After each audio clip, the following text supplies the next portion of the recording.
বানাবো বেগুন বাহার। আসুন দেখি বেগুন বাহার বানাতে আমাদের কি কি জিনিসের প্রয়োজন। আমাদের লাগছে বেগুন। এখানে একটা বেগুন আছে, আমি গোল গোল করে কেটে নিয়েছি, আপনারা চাইলে লম্বা করেও কেটে নিতে পারেন। এখানে আছে কালো জিরে, শুকনো লঙ্কা, সর্ষের তেল, পেঁয়াজ কুচি, রসুন কুচি, লঙ্কা কুচি, ধনে গুঁড়ো, শুকনো লঙ্কা, ভাজা জিরে গুঁড়ো, হলুদ আর লবণ। এবার প্রথমে কড়াইতে তেল দিয়ে দেবো। কড়াই গরম হয়ে গেছে, আমি 3 চামচ তেল দেবো। 3 চামচ তেলেই রান্না হয়ে যাবে।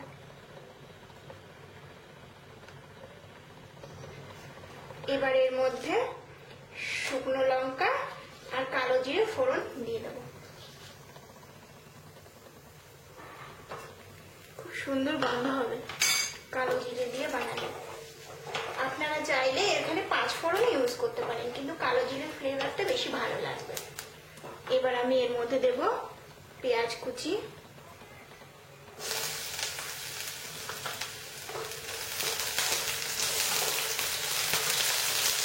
তারপর আমি এর মধ্যে দেব রসুন কুচি,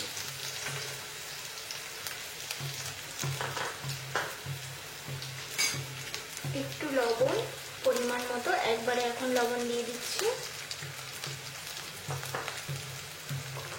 নাড়াচাড়া করে তারপর এর মধ্যে সব গুঁড়ো মশলা দিয়ে দেবো।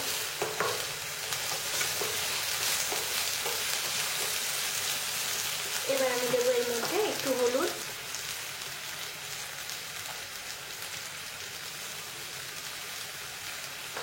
দেবো একটু ধনে গুঁড়ো,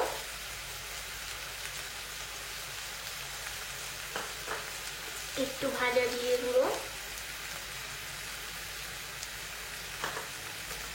শুকনো লঙ্কা গুঁড়ো, যে যতটা ঝাল পছন্দ করবেন, কারণ এর মধ্যে কাঁচা লঙ্কাও পড়বে। কাঁচা লঙ্কাটা লাস্ট দেবো।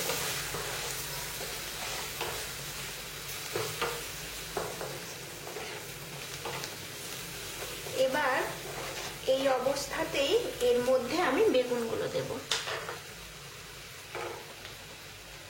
একটা একটা বেগুন এখানে এইভাবে আমি দিয়ে দেব।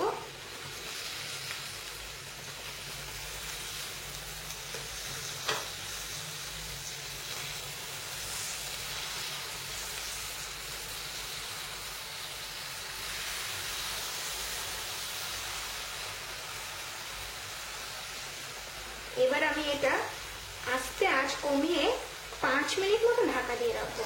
5 মিনিট পরে আবার ঢাকনা খুলবো। এবার ঢাকনাটা খুলে দেখবো তলায় একটু লেগে লেগে গেছে। আমি একটু সর্ষের তেল দিয়ে দেবো সাইড দিয়ে, তাহলে আরো সুন্দর ভাজা ভাজা হবে।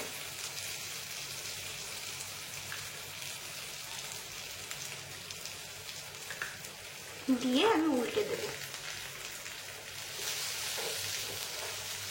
দেখুন এই পাশটা কি সুন্দর ভাজা হয়েছে।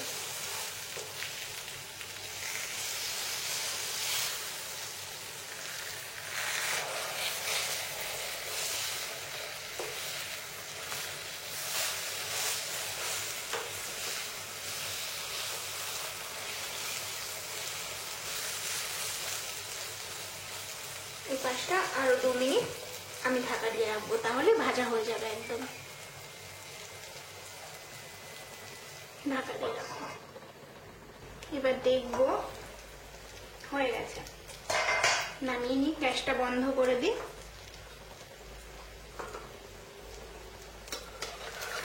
করে নামিয়ে নেব। দেখুন কি সুন্দর সেদ্ধ হয়েছে।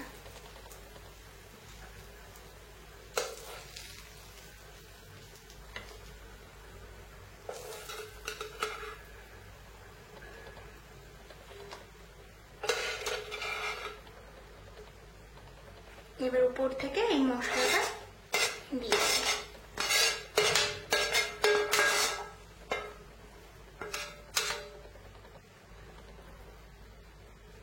এবার একটু কাঁচা লঙ্কা কুচি ছাড়িয়ে দেব।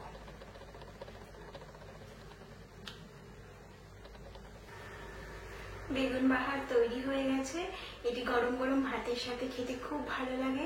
আপনারাও বাড়িতে বানান এবং খেয়ে দেখুন এটি খেতে কেমন লাগে।